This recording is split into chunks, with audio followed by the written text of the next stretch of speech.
Welcome to Roeya Talks. Salim Tayah, General Manager of Fujifilm France, French-speaking African countries. Hello. Thank you. Thank you for receiving me. Hello, Salim. So, Salim, Roeya Talks is a different, really a very new idea, very simple. So, we would like to see successful people. And previously it was only for doctors, but now we decided this year to invite and to host successful people in our field of endoscopy and gastroenterology. And for me, I think you are the most successful person I have ever seen in my life in the field of endoscopy. So we would like to hear really the true story of Salim, from the very young child in Lebanon to now the GM of Fujifilm France. So it's a true successful story. We would love to hear it. It's honestly, it's an honor for you to talk like this about me. You know, you're more like a friend, you know. So I think part of the success before beginning is our friendship as well, Mustafa, you know. So we created something we enjoy to do together.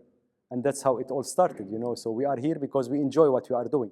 I think part of the success is to enjoy what you are doing. So a bit of history, a bit of background about me. I don't come from the medical field, unlike Dr. Jesse and you, Dr. Mustafa. I have a business background.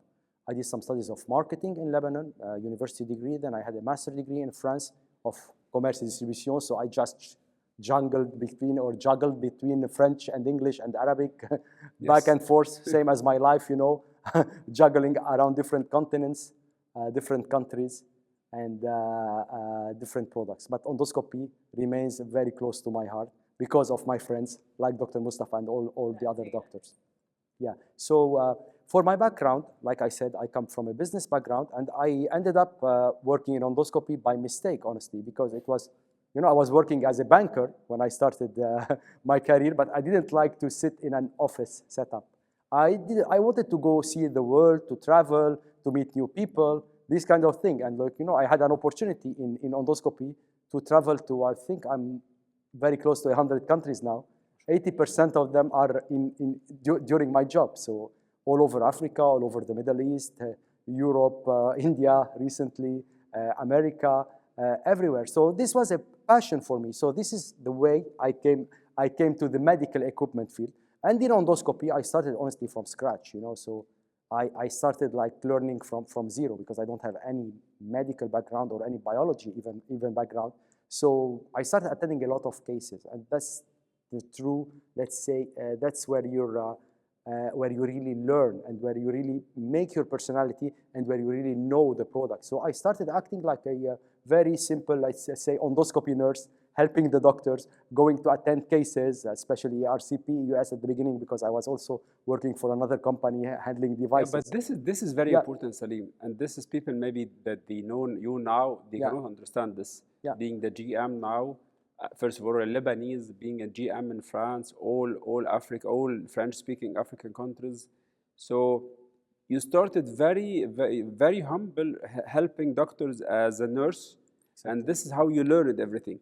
So this is something that young people cannot understand, that you need to start really observing and doing small things to reach such a global position. Exactly. That's what I'm trying to say, you know. So during these operations, you understand what the customer needs, because at the end of the day, the doctor is a customer. Yes. So you understand how he's thinking, how his psychology is, how his sociology is, how he's trying to adapt to the patient, how he's trying to discuss with the patients, and what's best for the patient. Because at the end of the day, what you are doing is to have the best patient care, physical care for the patient, 100%. You know. So when you understand these kind of things, how the doctors think, so you know how to talk to them, and you know how to position your products, because not all the products can be positioned to all the doctors. So some doctors like these kind of products, other doctors like other kinds of products. So this is the psychology of the product, let's say, and the psychology of the doctor where you can do the mix. And I think at that time I was good in grasping this aspect of the business. Since I came from a business background, now I'm learning a little bit and then the big shift from Lebanon going first step to Dubai. Exactly. This was a big step already. For sure. So you managed all over the Middle East and Africa from Dubai for how many years? For 5 years. So for 5 years, you were managing all of this English-speaking African countries and Middle East. Exactly. And then? And how the big move started. Again, a very bright Lebanese entrepreneur moving him to France, and for the first time ever, I know that this is your position, the first time ever, a non-Japanese to manage a very big European country. How you did this? yeah, I think, of course, there is hard work, but also there is luck in my career because, like, already moving from Lebanon to Dubai, it's a big shift. Lebanon is a small village compared to the global village that Dubai became, you know. So you're mingling with different nationalities, different people, different backgrounds, different cultures. So like in Lebanon, you know, we are very coherent. We're like the same team, you know, we come from the same cultural background. When you move to Dubai, in my team, like for example, the team I was working with, we had 14 different nationalities, you know, and like not like similar nationalities, not Arabs, you know, like we had like Indians, Arabs, Americans, South Africans. So it was enriching for me. It's a very enriching experience for me in Dubai. So I went from the small aquarium, let's say, to the Mediterranean Sea. So it was a huge step forward. And during these days where I met like people like Dr. Mustafa and other doctors, so we were very successful at that time. We had a lot of product launches together. We launched the first CMOS endoscope at that time, the 600 series. We launched the new US platform that we have. So we were very successful. I think not only this, you open new countries. So I think a lot of African countries, you just open a country from scratch. Exactly. This is something also, people that they don't know you personally, they said this is a chance. I would love to hear more about really how you open countries like Ethiopia, like Uganda, so you open countries that there was no endoscopy and you started there. How would this? Because it's very easy. It comes in my personality as well, you know. So when other people see like a problem, I see a challenge, you know. When other people think it can never be done, I think, oh, it's an opportunity. Let's do it. Yes. So you know, so it's let's go back from the Lebanon aquarium to the Mediterranean Sea. There, you know, Africa is a huge blue ocean. It's not red ocean, you know. There are no sharks over there. There is nothing. Everything is to be done from zero. But then you need to have a lot of faith, a lot of patience as well over there, because like the first times you go, you know, you have a lot of mistakes. People are not understanding what you're trying to do. The doctors are not coming on time, you know. So it's a different cultural mix. But for me, the challenge is what I like to do in life. So it was very challenging for me to open these countries, and it was an opportunity for me because the others said, okay, there is no doctor, then there is no business. So yes. It's as simple as that. So you created the need. Yeah, so I said, okay, let's create some doctors then. Yes, let's teach the doctors also. I remember and then we days. create the need.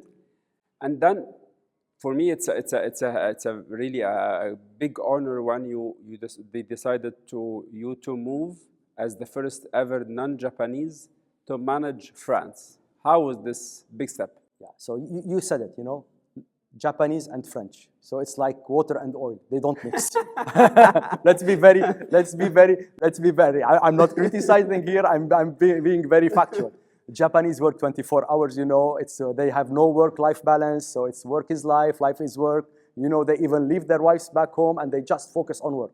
While French, you know, it's the other way around, you know. Yes. So after 6 p.m., you can't find anyone in the office, you know. During weekends, no one is working, you know. 5 weeks of holiday per year. Holiday is sacred. So imagine like Japanese guys managing these guys. So like I said, it's like water and oil. They cannot mix. So they needed a sponge, let's say. Yes.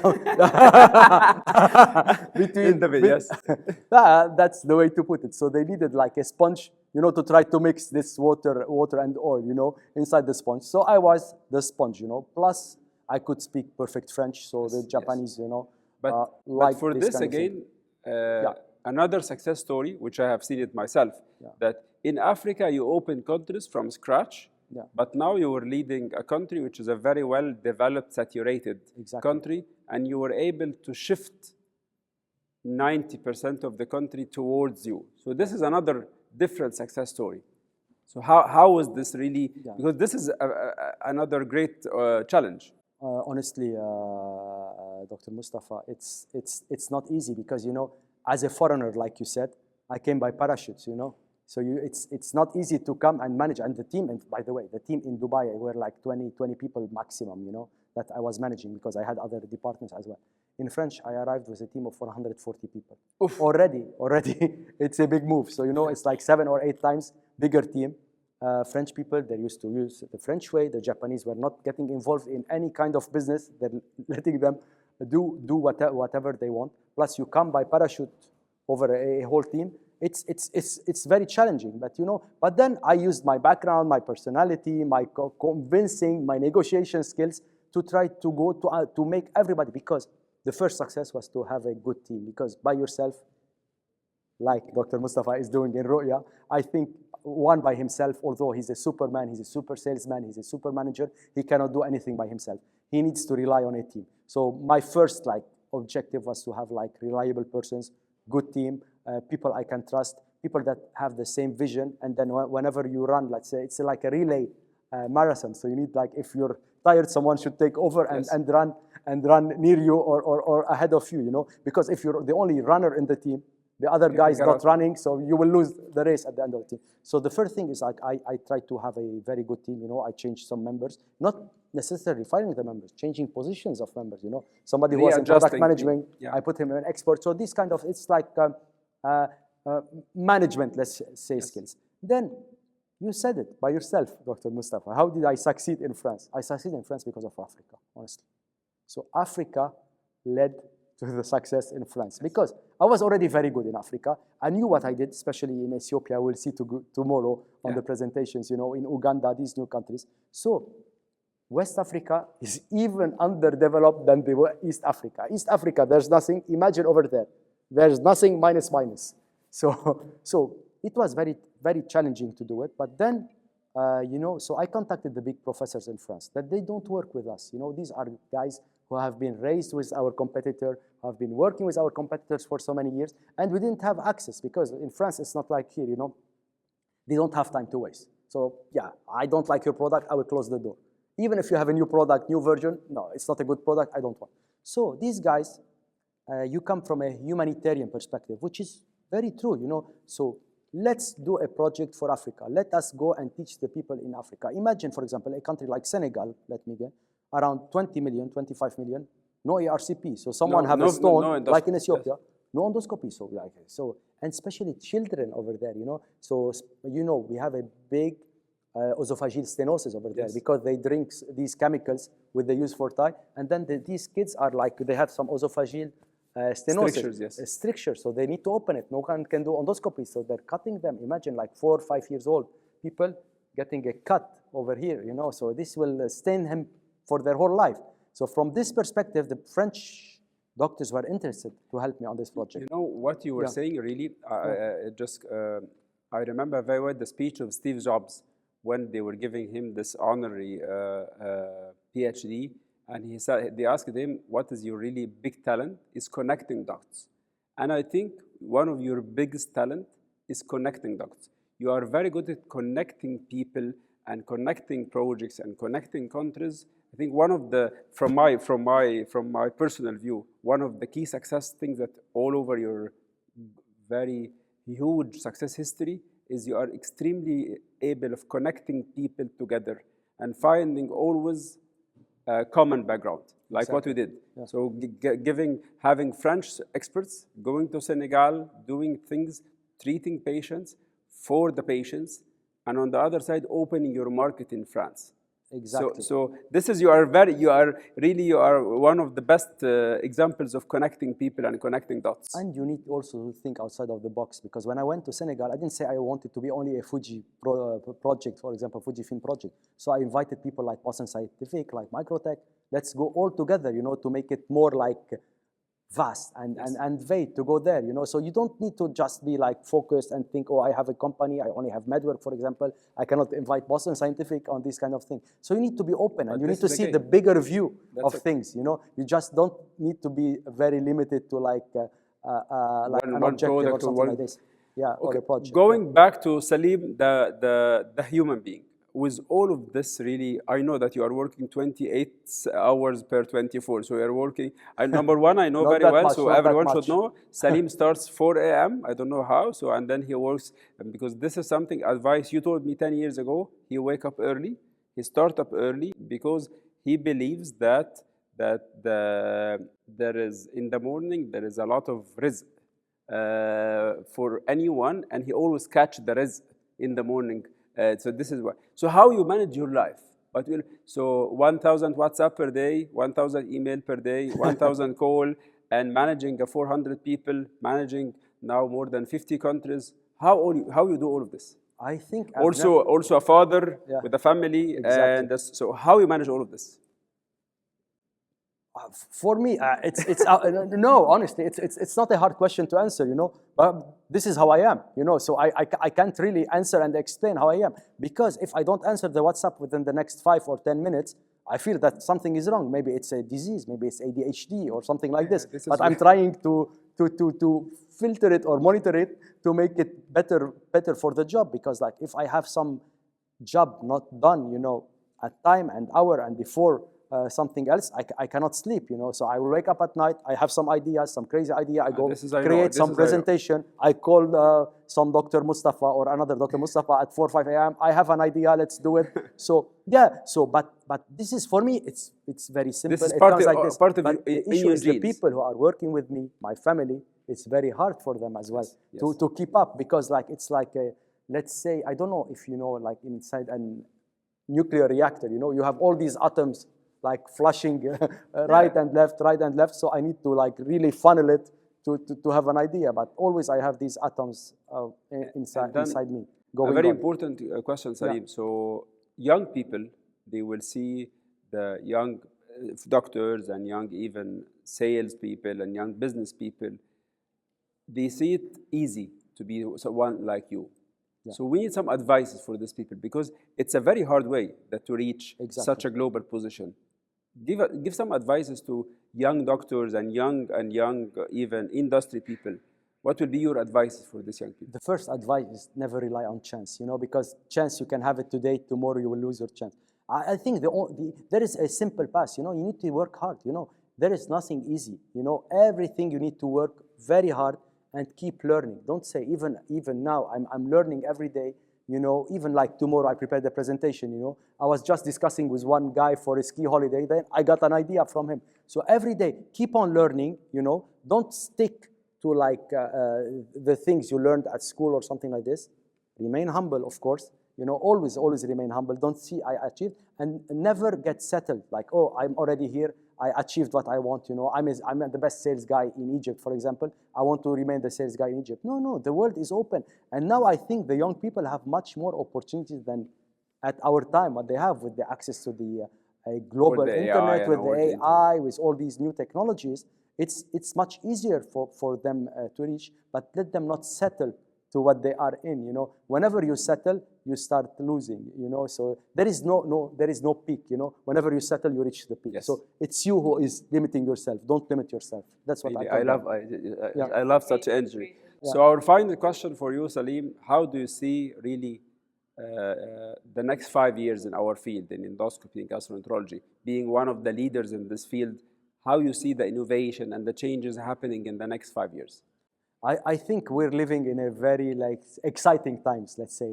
Innovation is getting to the market much faster than before. Before we needed to wait for 5 or 6 years for a new device, for a new scope to come. So now with AI, especially with AI, with the new innovations, with the new also industrial players, we have a lot of industry players that are coming. I think it's very exciting. And I think also for the gastroenterologists, let's say, maybe not the other specialties, I think they're going a lot into surgery now. So they need to call them like gastrosurgeons now. Yes, I totally agree.